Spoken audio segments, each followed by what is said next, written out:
നബി തിരുമേനി അരുളി, റബ്ബ് ഒരാൾക്ക് നന്മ ചെയ്യാൻ ഉദ്ദേശിക്കുന്നുവെങ്കിൽ അവനെ പരീക്ഷണങ്ങളിൽ, ആപത്തുകളിൽ അകപ്പെടുത്തും. ഇമാം ബുഖാരി റിപ്പോർട്ട് ചെയ്ത പ്രസിദ്ധമായൊരു ഹദീസാണിത്. നമ്മളിൽ മിക്കവരും ചെറിയൊരു രോഗമോ പ്രയാസമോ ബാധിക്കുമ്പോഴേക്കും സ്വന്തം വിധിയെ പഴിക്കുന്നവരാണ്.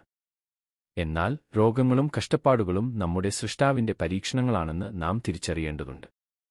ഓരോ പ്രതിസന്ധിയോടൊപ്പവും ഒരു ആശ്വാസമുണ്ടാവുമെന്ന് കരുതി മനസ്സിനെ സമാധാനിപ്പിക്കുക.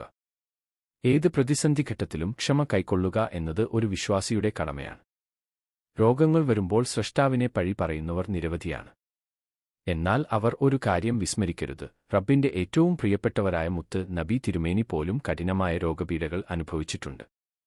ആയിഷ ബീവി ഇപ്രകാരം സാക്ഷ്യപ്പെടുത്തുന്നു: തീർച്ചയായും അല്ലാഹുവിന്റെ റസൂലിനേക്കാൾ കൂടുതൽ രോഗവേദന അനുഭവിച്ച മറ്റൊരാളെയും ഞാൻ കണ്ടിട്ടില്ല. നബി തങ്ങൾ ഇപ്രകാരം പഠിപ്പിച്ചു: ഏതൊരു വിശ്വാസിക്കാണോ വല്ല അസുഖവും ബാധിക്കുന്നത് എങ്കിൽ ഉണങ്ങിയ ഇലകൾ മരത്തിൽ നിന്നും കൊഴിഞ്ഞു വീഴുന്നതുപോലെ അവന്റെ പാപങ്ങൾ അവനിൽ നിന്നും പൊഴിഞ്ഞുപോയിക്കൊണ്ടിരിക്കും. ബുഖാരി, മുസ്ലിം.